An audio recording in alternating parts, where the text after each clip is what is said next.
Yesus hadir di mana kita ada. Dan dia melihat, dia mendengar.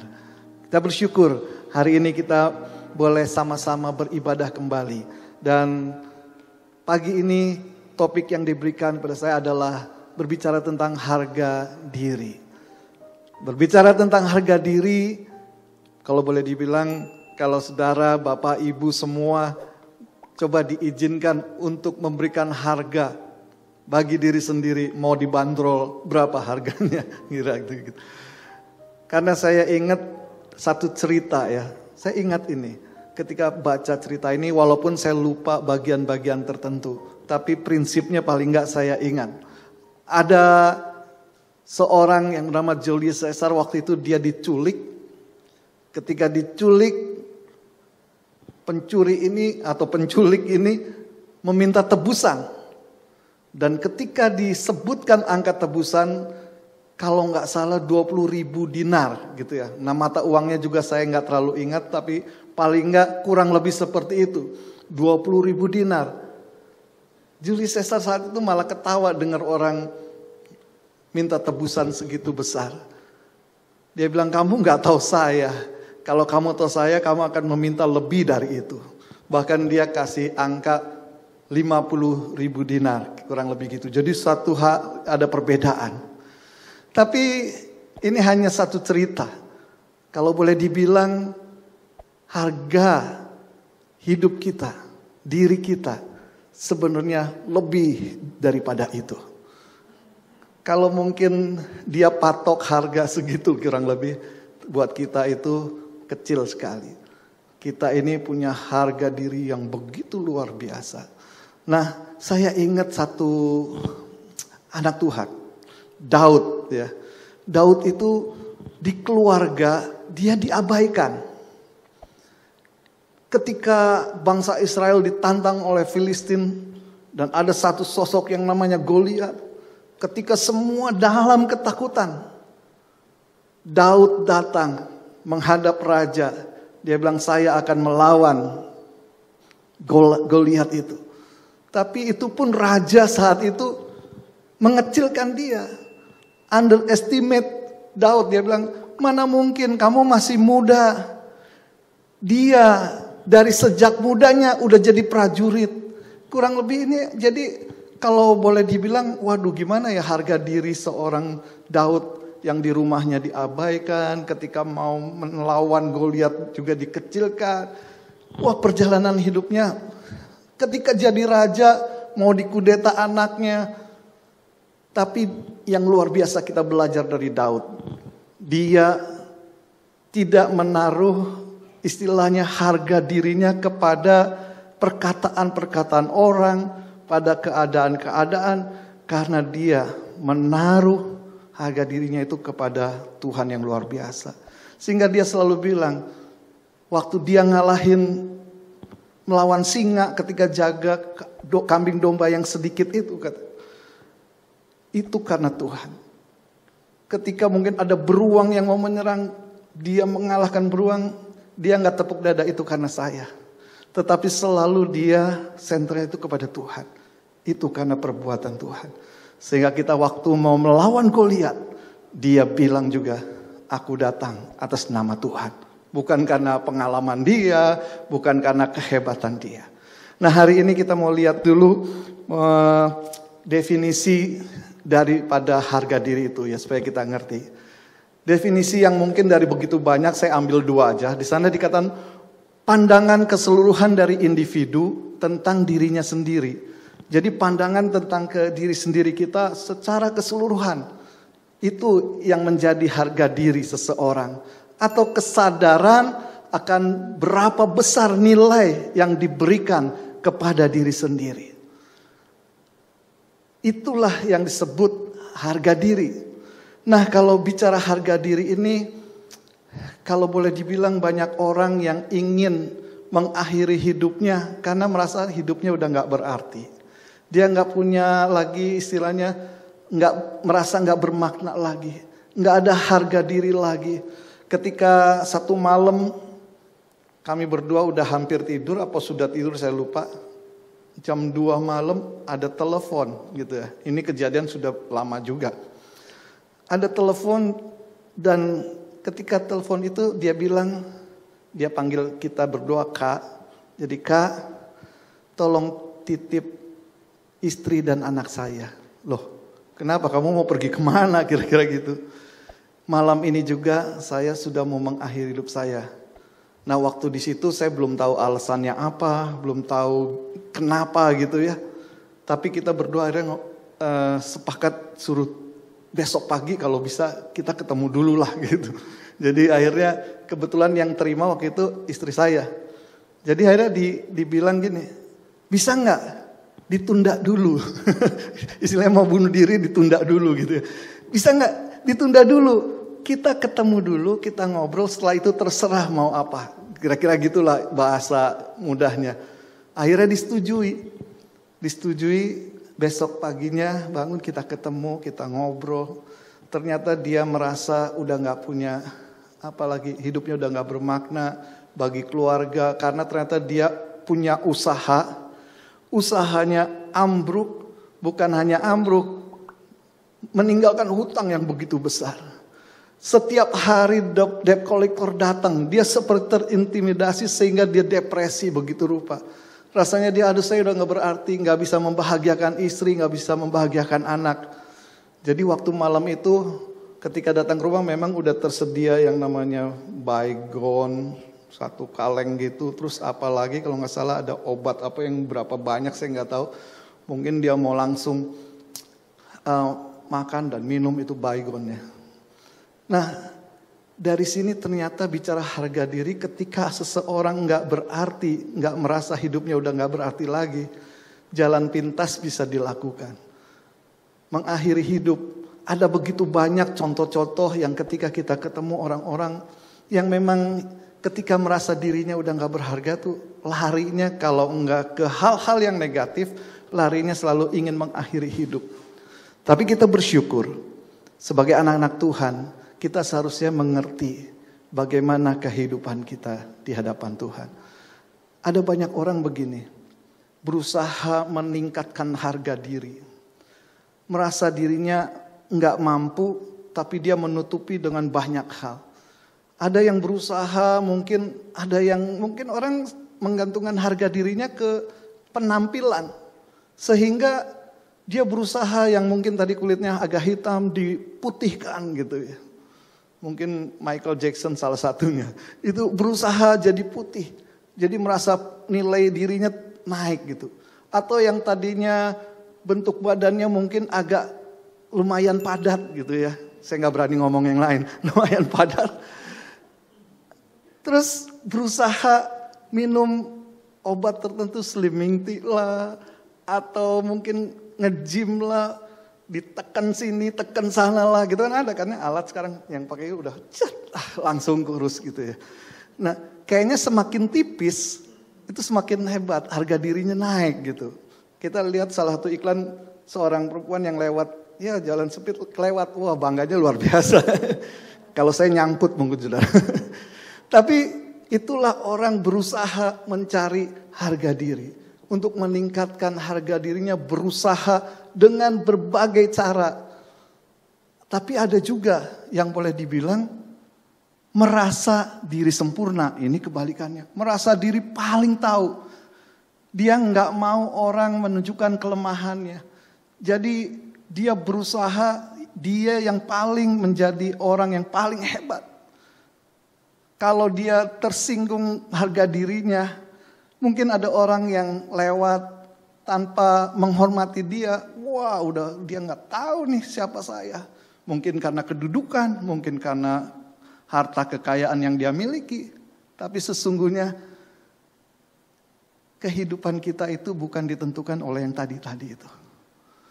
Orang yang mungkin merasa hebat dan menutupi segala kelemahannya. Gak mau ada orang yang tahu. Sebenarnya orang yang seperti ini juga akan sulit untuk bertobat. Tapi kita bersyukur kita bukan orang-orang seperti itu. Kita adalah anak-anak Tuhan yang mau percaya kepada perkataan Tuhan.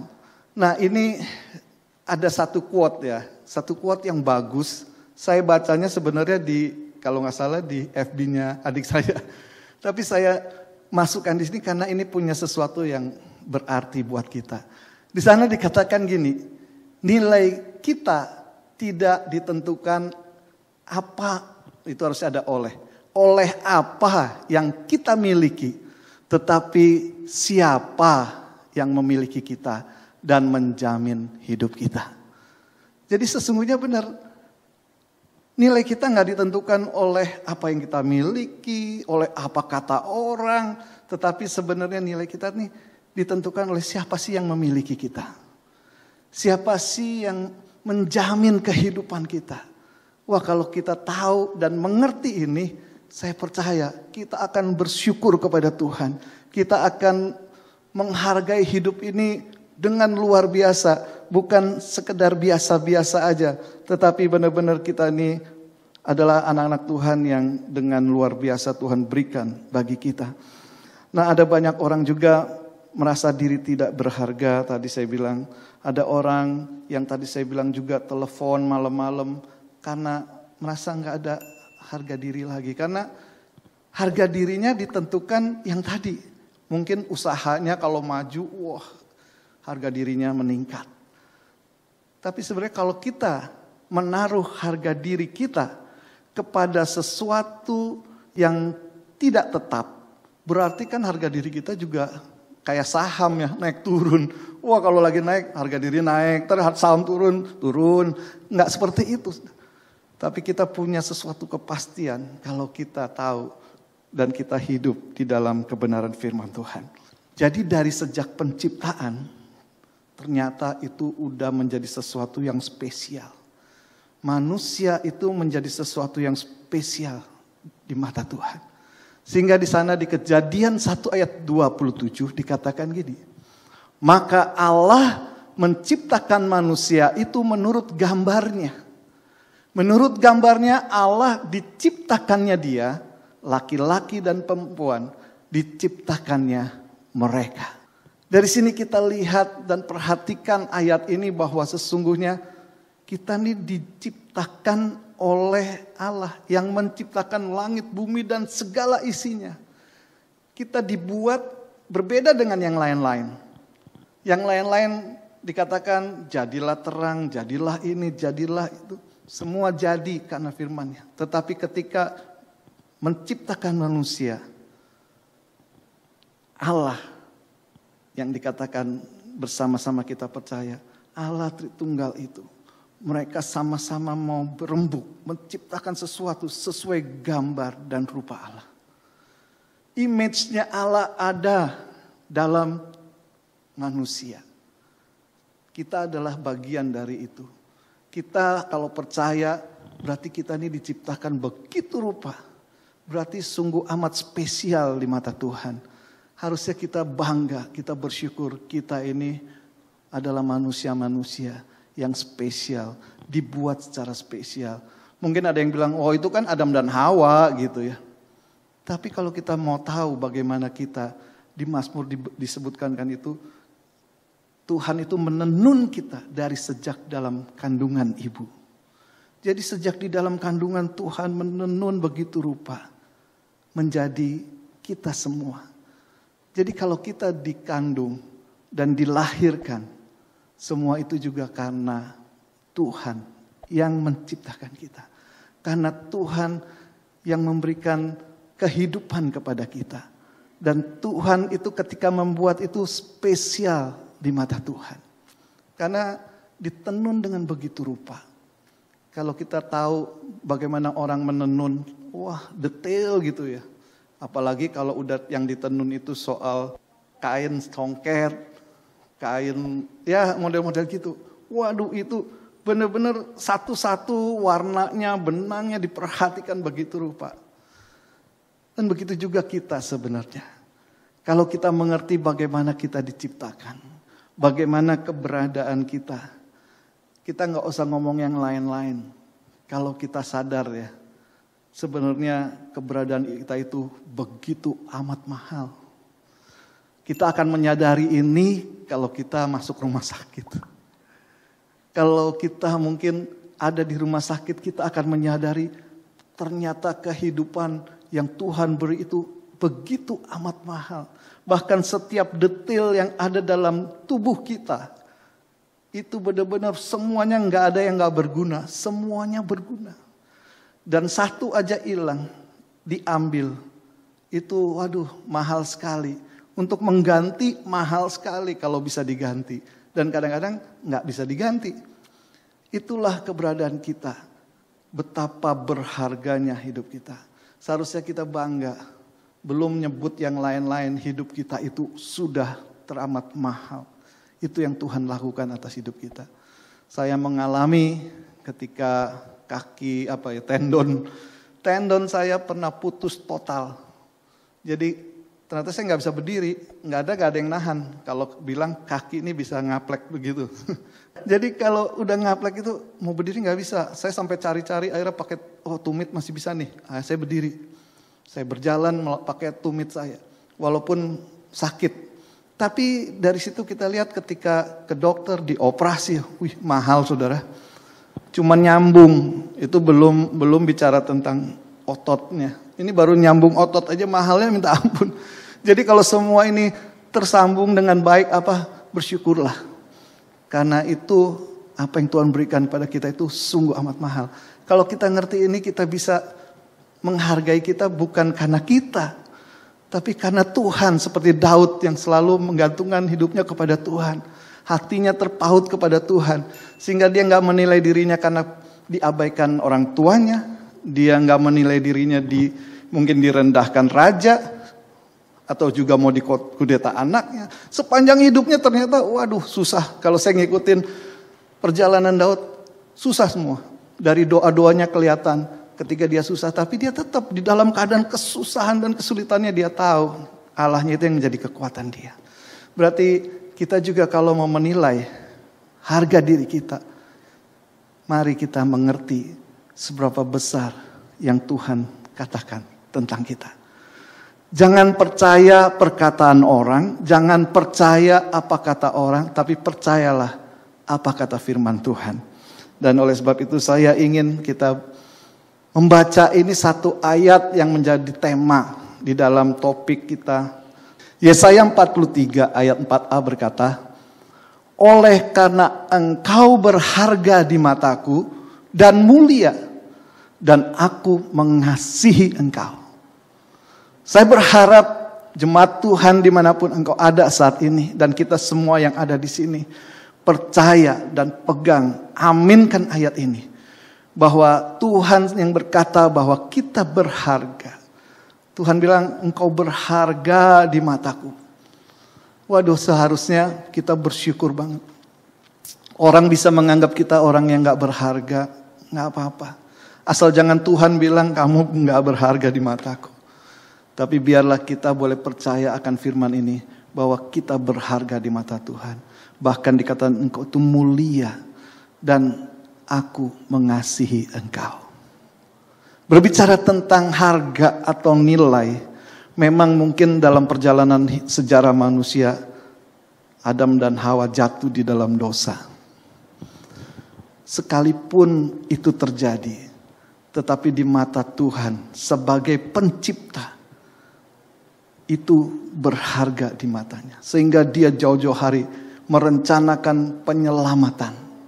Kalau kita belajar ya, tapi kita bukan lagi konteks itu. Tapi paling gak kita tahu bahwa ternyata dari sejak kejatuhan, rencana keselamatan itu dibuat untuk manusia.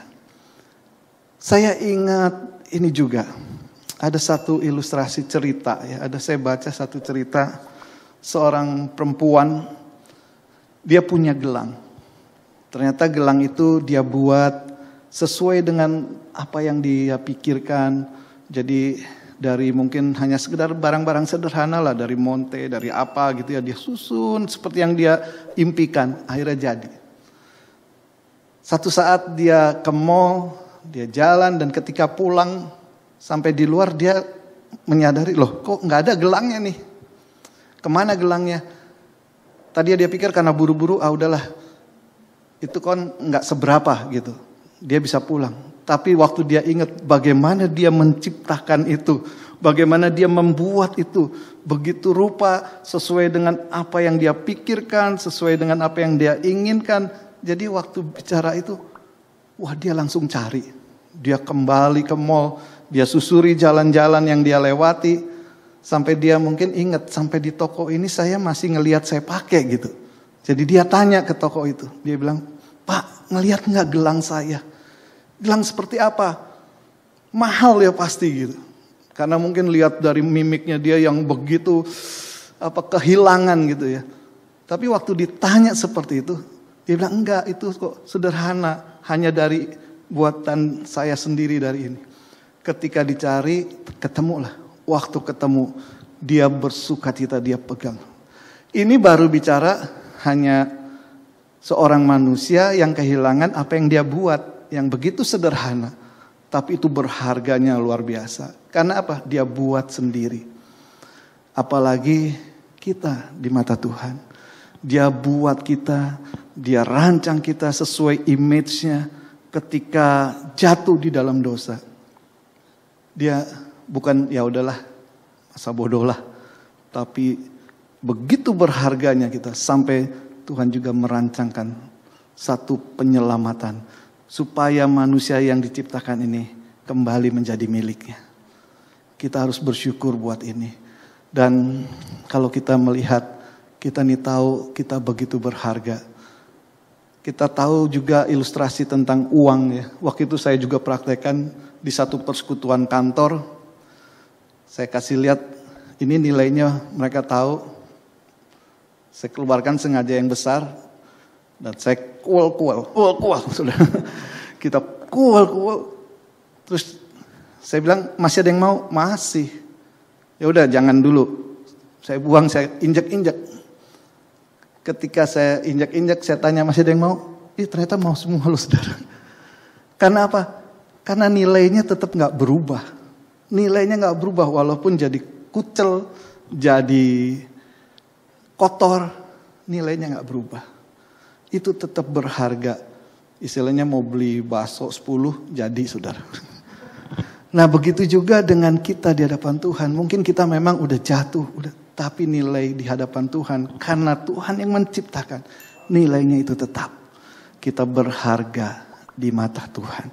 Jadi biarlah setiap kita boleh menyadari ini sehingga kita boleh bersyukur buat perbuatan Tuhan yang ajaib atas hidup kita.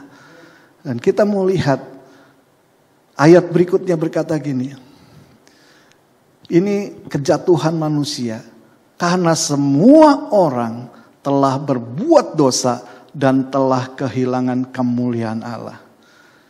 Di titik ini makanya orang dikatakan yang mungkin tadinya dikatakan bernilai jadi tidak bernilai sama sekali. Kalau kita tetap dalam posisi kehilangan kemuliaan Allah. Kita ini adalah orang-orang yang tidak bernilai. Bahkan Tuhan berkata juga bahwa sekalipun kita memiliki seluruh dunia. Waduh, seluruh dunia itu seberapa banyak sih? Jadi Bill Gates saja yang punya banyak itu pasti udah bangga ya. Udah seneng. Tapi ini bilang seluruh dunia. Tapi kalau kehilangan nyawa sia-sia semua. Kehilangan nyawa di sini bukan sekedar mati, bukan. Tapi kehilangan nyawa dalam arti hidupnya ketika mati dalam keadaan binasa. Itu sia-sia saudara apa yang dipunya. Makanya dikatakan harta itu ternyata nggak ada artinya. Kalau kita nggak punya Yesus. Kalau kita kehilangan kemuliaan Allah. Kalau kita tetap ada dalam keadaan dosa. Kita benar-benar tidak bernilai. Sehingga apapun yang kita punya, kehebatan kita yang mungkin kita bisa lakukan.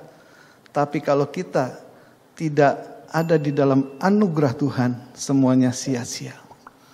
Tapi ketika kita ada dalam anugerah Tuhan, apapun yang kita miliki itu menjadi berharga. Segala sesuatu yang ada pada kita itu juga bermanfaat dan berharga. Oleh sebab itu mari kita renungkan. Kita harusnya bersyukur ya. Karena kita adalah orang-orang yang ditebus oleh Tuhan. Kita bukan orang-orang yang gak punya keselamatan yang Tuhan berikan. Di ayat berikutnya soalnya dikatakan gini, dan oleh kasih karunia telah dibenarkan dengan cuma-cuma oleh penebusan dalam Kristus Yesus. Kita nih bersyukur ya, tadi dikatakan kehilangan kemuliaan Tuhan. Tapi ternyata ada Yesus yang datang. Justru karena Yesuslah hidup kita menjadi berharga. Harga diri kita ditentukan dengan sebuah hubungan. Ada tidaknya hubungan antara kita dengan Tuhan. Kita yang mungkin tadi kehilangan kemuliaan Allah, kita benar-benar terputus dari Allah. Dan itulah ketidakberhargaan dalam kehidupan. Tetapi ketika kita ada hubungan dengan Tuhan, kita tahu keberhargaan sesuatu itu ditentukan dengan sebuah hubungan. Jadi biarlah kita bersyukur. Kita mau meresponi kasih Tuhan yang besar. Yang Tuhan sudah lakukan atas hidup kita di atas kayu salib. Semua Dia lakukan itu karena kita berharga di matanya. Tadi dikatakan dari sejak penciptaan, Dia buat kita begitu spesial. Tetapi ketika Yesus menebus kita, itu juga begitu luar biasa. Kita harusnya sadar gini, iya kita ini berharga banget. Berharga begitu rupa. Karena apa? Karena Tuhan sendiri dari sejak Natal, kalau kita peringati Natal tuh saat Tuhan hadir ke dalam dunia, meninggalkan segala kemuliaan surganya, datang ke dalam dunia hanya untuk apa sih? Hanya untuk kita. Untuk kita semua. Dan biarlah setiap kita menyadari akan hal ini.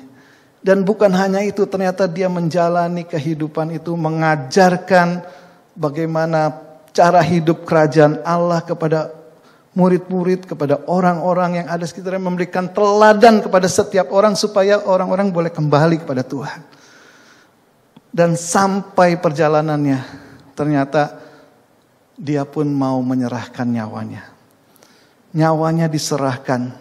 Karena apa? Supaya kita semua yang tadi itu dibilang kehilangan kemuliaan Allah bisa diperdamaikan dengan Allah. Karena berharganya hidup kita di mata Tuhan. Kita bersyukur kita menjadi orang-orang yang berharga di mata Tuhan. Karena ketika kita benar-benar menyadari hal ini, kita tahu kita nggak akan hidup sembarangan. Karena kita tahu nilai hidup kita itu luar biasa. Nilai hidup kita itu bukan seperti kalau orang Medan bilang ece-ece, enggak. Tapi nilai hidup kita adalah nilai hidup yang benar-benar berharga di mata Tuhan. Semua yang tadi kita lihat adalah satu fakta dari kehidupan. Oleh karena kasih Tuhan kita bersyukur bahwa kita diselamatkan oleh Tuhan. Saya ingin sampaikan begini. Tadi dikatakan sekaya apapun seseorang, tanpa anugerah Tuhan, kita tidak bernilai. Tapi ketika kita terima anugerah Tuhan, ketika kita menyadari hidup kita ditebus oleh Tuhan, ketika kita diperdamaikan dengan Tuhan, maka kita tahu bahwa kita yang tadinya tidak bernilai, tapi kita tahu kita menjadi satu pribadi yang tidak ternilai. Bedanya cuma B sama T. Tidak bernilai menjadi tidak ternilai. Karena apa dibilang tidak ternilai? Karena begini, kita setelah ada di dalam Kristus, setelah menerima anugerah itu, kita punya yang orang lain gak punya.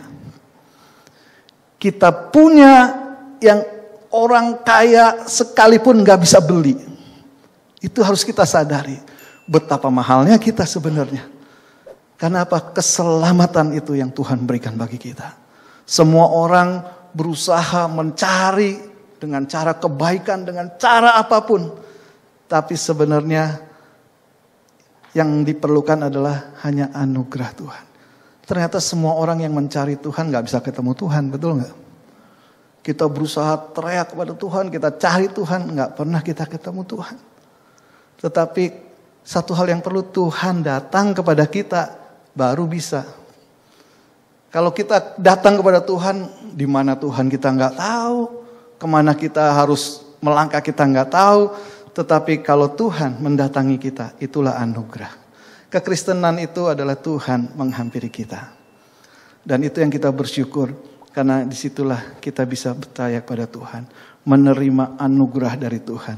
Oleh sebab itu saya ingin ingatkan, kita adalah orang yang harusnya paling bersyukur, karena harga diri kita bukan ditentukan oleh apa yang ada, tetapi siapa yang memiliki kita. Hari ini kita adalah orang-orang yang dimiliki oleh Tuhan Yesus.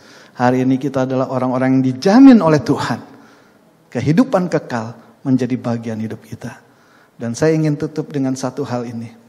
Saudara, kalau bicara tentang berlian lah ya, ibu-ibu, perempuan, ngerti yang namanya berlian itu mahalnya minta ampun. Anggaplah kita ada di depan etalase, lagi lihat gitu ya. Lagi lihat, aduh kepengen nih, ngiler nih gitu ya. Tapi gak ada kemampuan untuk beli. Satu saat ada orang kasih, ini buat kamu. Wah, itulah namanya anugerah. Kita gak mampu beli, tapi kita dapat. Dan saya tahu, ketika kita dapat, kita gak mungkin taruh sembarangan, betul gak? Karena kita tahu betapa berharganya itu. Pasti kita jaga, kita rawat. Dan biarlah kita juga mengerti. Ketika kita tahu ternyata harga diri kita itu sungguh amat mahal. Saya mau katakan tidak ternilai. Jadi jagalah kehidupan. Anugerah yang Tuhan kasih. Dengan begitu rupa. Supaya benar-benar kita ada di dalam anugerahnya. Hidup di dalam anugerahnya. Dan kita boleh menerima keselamatan yang Tuhan jamin dalam hidup kita. Dan kita bersuka cita di dalam Tuhan.